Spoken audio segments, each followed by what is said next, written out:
Marvel Rivals. This right here, now, this game right here, I love it. It's special to me for multiple reasons, which I will divulge over the course of this video. But that's not to say it doesn't have its problems, as I will be discussing that in detail as much as I love the game and want it to succeed. And let's be honest, with the history of the Marvel comics and the different variations of characters, the well of possibility is endless. Now, I'm writing this the day before Blade goes live, so my experience comes mostly from season 2.5 till now, as I wasn't able to play the game at launch due to internet problems. But alas, let me tell you why I love this game so much.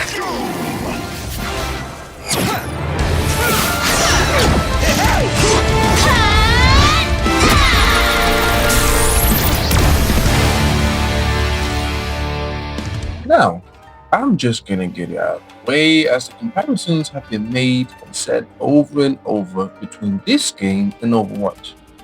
And with this game, before it even launched, I'll be honest, I didn't really care about it. And around the time of its launch, I was heartbroken recently of Overwatch 2. And speaking of Overwatch, Overwatch wasn't just a game when it came out, it was a phenomenon, as you've heard many times in many different YouTube videos. When that game came out, I was 16 at the time, and that game took over my life. And during that time when I started playing Overwatch, I was taking a break from another game called Rainbow Six Siege. And that was the early days of Siege, where you had 10-second runouts, Blackbeard Shield was immortal, Pulse could hot switch, the usual shenanigans. So we had to put up with that for a while. Like, it really was a dice roll if you were getting packed up or not. When you used to play Old Day Siege, just praying that when you hit that rappel, you don't hear someone pull down a window or door and just kill your ass straight away. But rant and nostalgia aside, as you see, I have a history with competitive hero shooters. I know Siege is a more realistic shooter, but semantics really to me. Operate as heroes, just different setting. So yeah, just humor me with that. All in all, Overwatch broke me, so I moved on, and I thought I would never find another hero shooter like it. So imagine my surprise, since its launch, Marvel Rivals has stayed consistently popular. Not to the levels of launch, but that's to be expected. And as of recent, my best friend effectively forced me to give it a try. And well, since then I've been hooked, and it just feels just right.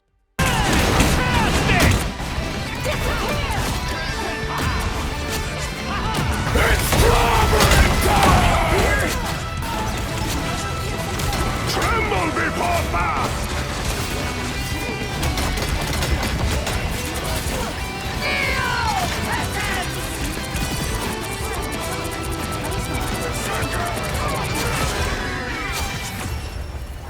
Now, I'm going to start with the gameplay, as it's the most important aspect of any game. And if I were to sum up one word, I would say Marvel Rivals is smooth. Like, really smooth, fast, impactful. And my favorite of them all, chaotic. Don't get me wrong, there is a dance and rhythm to the chaos. And that comes down to your choice of class and how you play your role. Now, let me make this clear, very clear.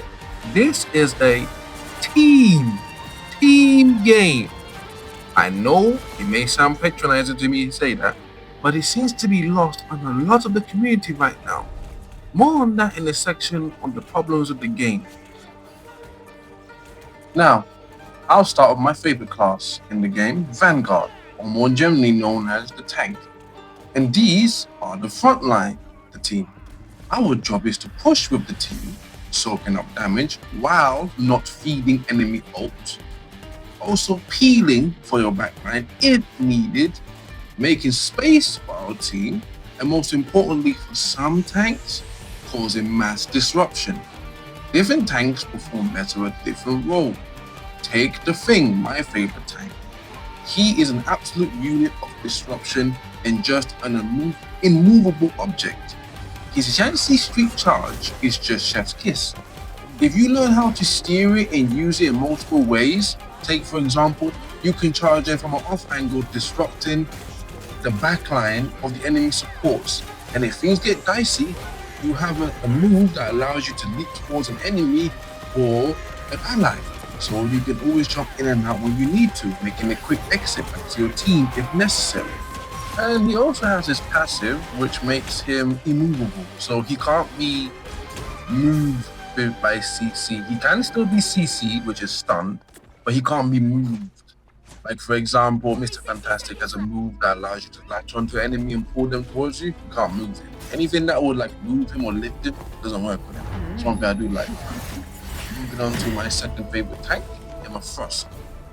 Now, this character heavily, and I mean heavily, punishes squishies if they're out of position, especially supports, as she's very versatile, switching between her diamond and normal form.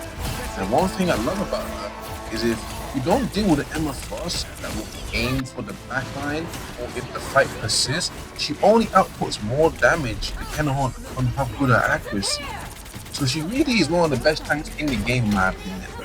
And don't even get me started with that shield of hers. Now, I know shield tanks exist, but there's something about using Emma Frost, hearing, and then you react in time, locate the guy, and plant that shield in its path. There is no better feeling than pulling off that in the game, in my opinion, or for me as an Emma player. It's just too good. And after we do that, we need to get a win, please. I'll be satisfied with a loss, but a win would just make it so much better. I'm sick of losing when I do shit like that. And her ult, well, she became my favorite character when I realized when she activates her ult, she is saying kneel peasant. Now, to me, that's just comical. To be calling my enemies essentially brokies as I bring them to the Shadow Realm. There's nothing funnier to me, honestly. She became my favorite character just for that. Moving on to another Vanguard. That'll be Magneto. I'll be honest, he's kind of boring to play in my opinion, once you understand his kit. But that comes down to taste, really. His kit is very good. Like, take for example, he can bubble to protect himself or a chosen ally. Or he can use his shield to block a wider area of damage that is time-based, not damage-based. There's also the primary fire that has splash damage. So once you learn the range where the projectile will detonate, you can really hit multiple targets and take advantage of that damage and really maximize his damage output. Or you can shoot at the floor, gain extra damage on enemies. But the best part of his kit is the ult. Hearing goes crazy. And the skill of the ult isn't just about how you choose to use it, but it's equally important to know when and who to dunk on. And that's what separates true lords of magnetism.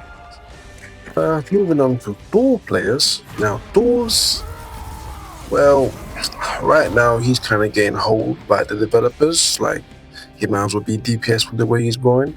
But I will say a good Thor player is just like Thor straight out of Infinity Ward. You crack players are terrifying when you do choose to turn up. Moving on to Hulk players. Hulk is commonly known to be a very mechanically difficult character to play. And a good Hulk player is very disruptive and highly mobile. If you're very accurate with his clap or his move that stuns you in place, I cannot remember the name for it, or his bubble, you can be an actual nuisance, depending on how you choose to play. Not to mention, he also has a move that can ground any flighted enemy, so depending on how good you are at timing and aiming your jumps, you can be a nuisance to flyers as well. So yeah, Hulk is a very fun character to play. I recently got into him and I'm having a good time. Venom is just a diving lord with a crazy amount of movement. The fact that he can climb up walls, swing around, it's kind of crazy if you really think about it, but it's not broken or anything. I just appreciate about they actually put that into his kit, like Spider-Man or other characters that have insane mobility. But I will say he feels like he's missing something. Like, is it just strange to me that Venom doesn't use his hands at all? Like, at all? Or is it just me? But other than that, yeah, Venom. I don't play him much, but from how I've heard my friends talk about him, pretty fun. Now, Penny.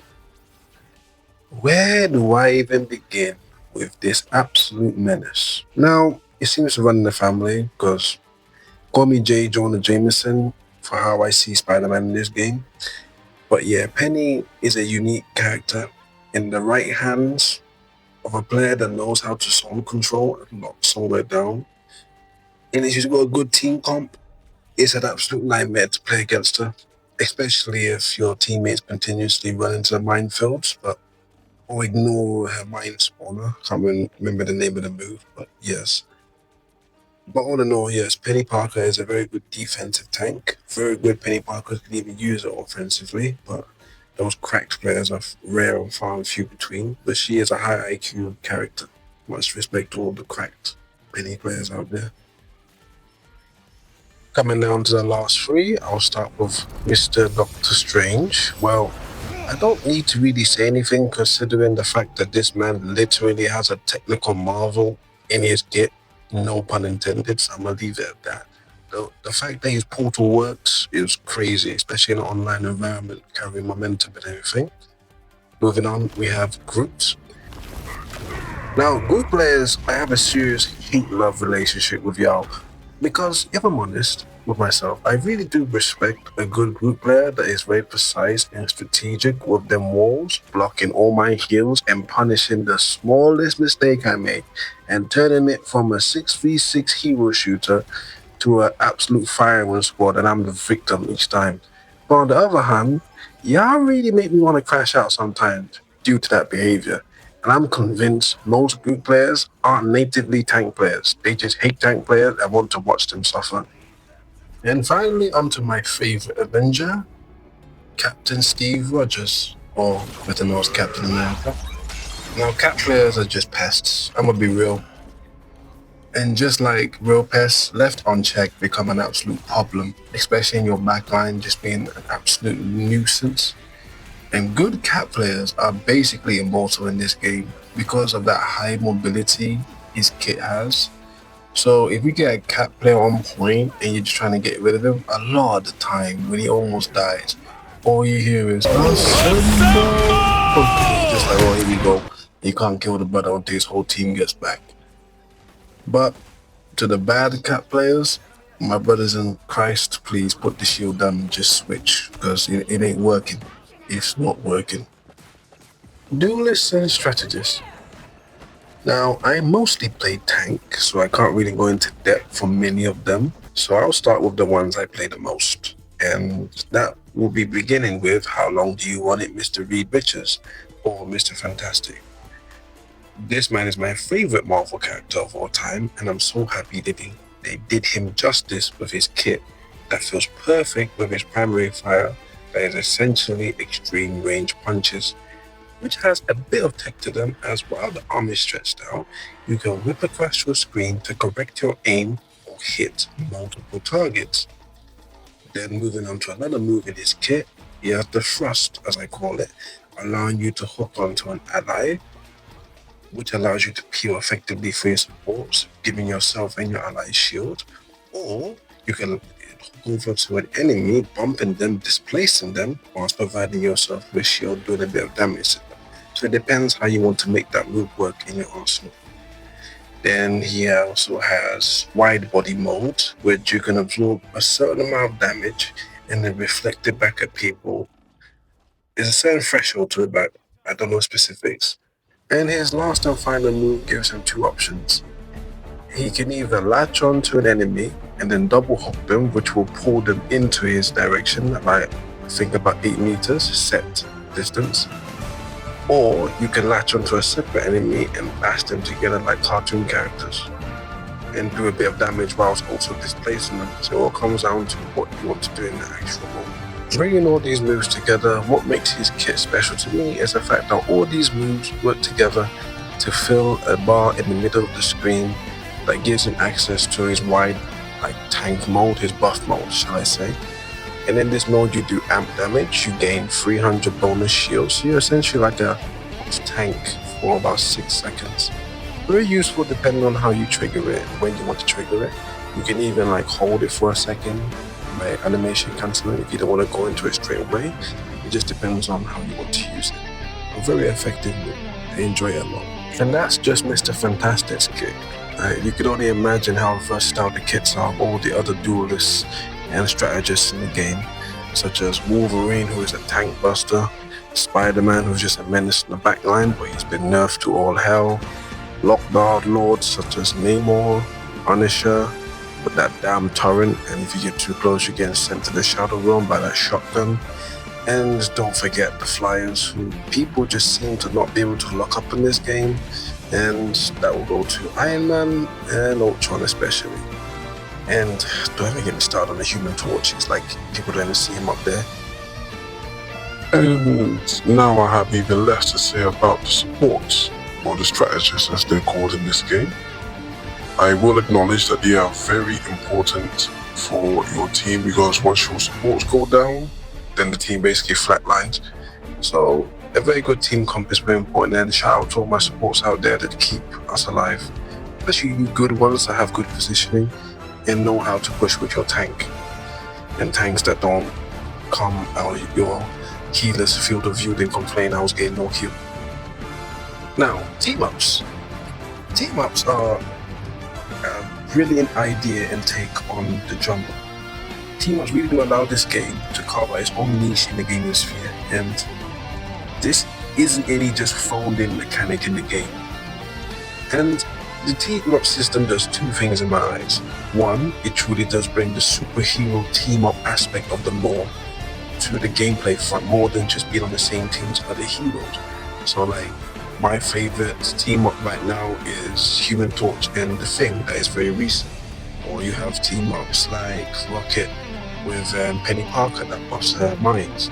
It can go in many different directions depending on what kind of team comp you want. And on a rotating basis that they keep it, I know it sucks because you may lose a team that you like, but the rotating basis, in my belief, I believe it keeps things fresh and not get too stale, especially with metas, depending on what the team up could be. And the second thing, continue on that point, is how it affects gameplay. And we've already seen different metas over the season, such as Namor and the Triple Res comp, Namor and Luna team up, then it switched to Namor and Hulk.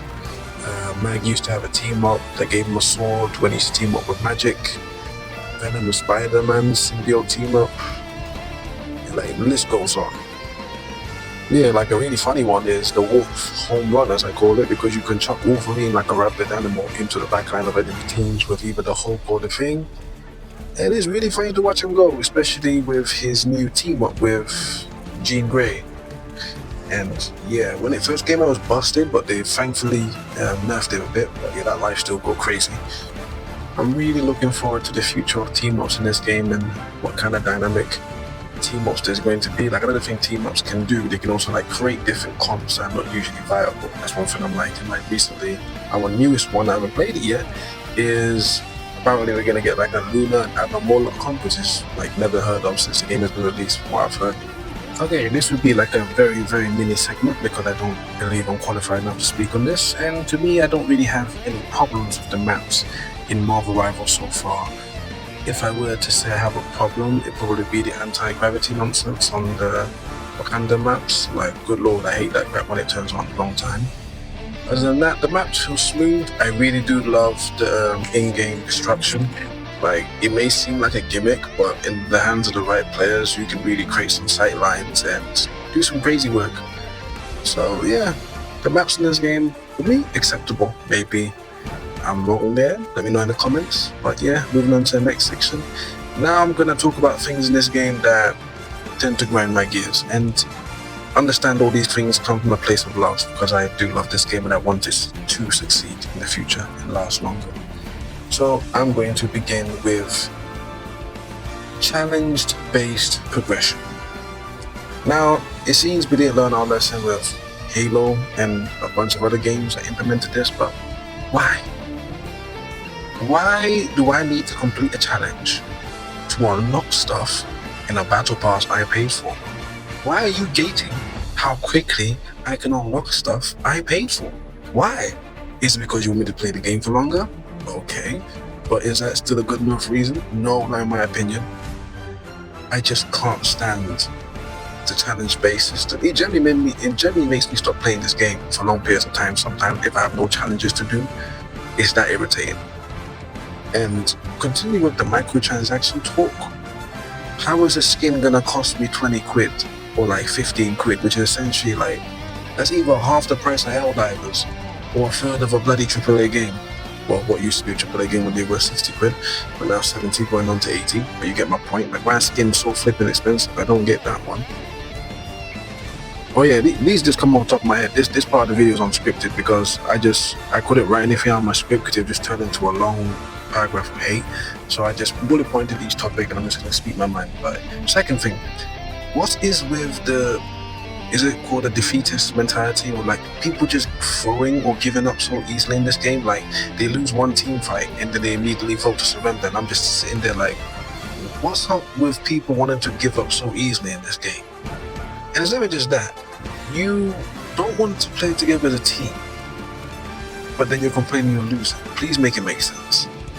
And don't even get me started on insta DPS logs who are trash DPSs. Now the thing is, I don't have that much hate for you lot if you're a good DPS, but if you're insta DPS logging and you trash and you're providing no benefit to the team, no value, no nothing, I'm sorry, why are you playing DPS? Switch to support and let one of the supports play DPS, or just be like a meat shield tank, something. Do something useful for the team, brother, because you are not helping on DPS. You are not doing anything for BTN.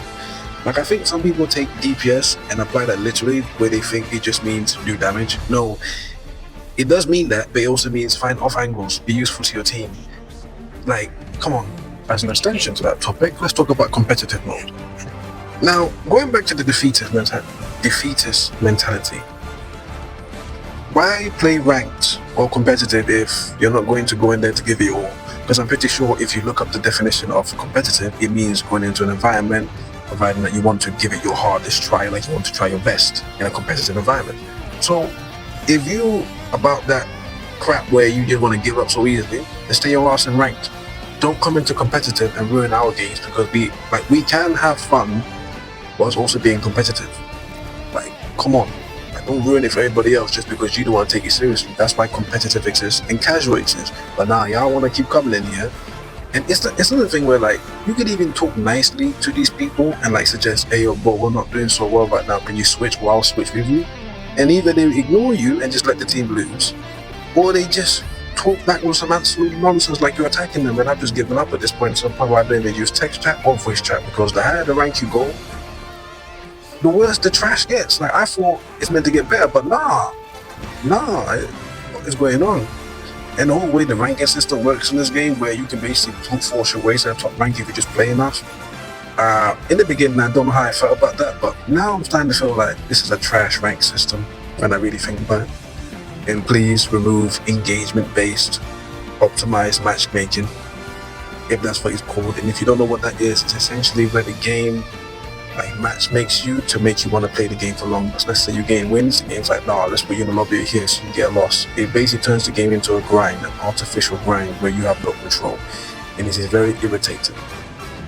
All in all, Marvel Rivals is an amazing game. I highly recommend it to anybody that can enjoy a casual or competitive hero shooter, depending on how you feel. And I have very few gripes with the game. If you may have noticed, I barely mentioned gameplay because most gameplay problems I can live with. The biggest issue for me right now is just the community and mindset of most players. But that's all from me. This has been Rave Games. I hope you enjoy, like and subscribe, and peace.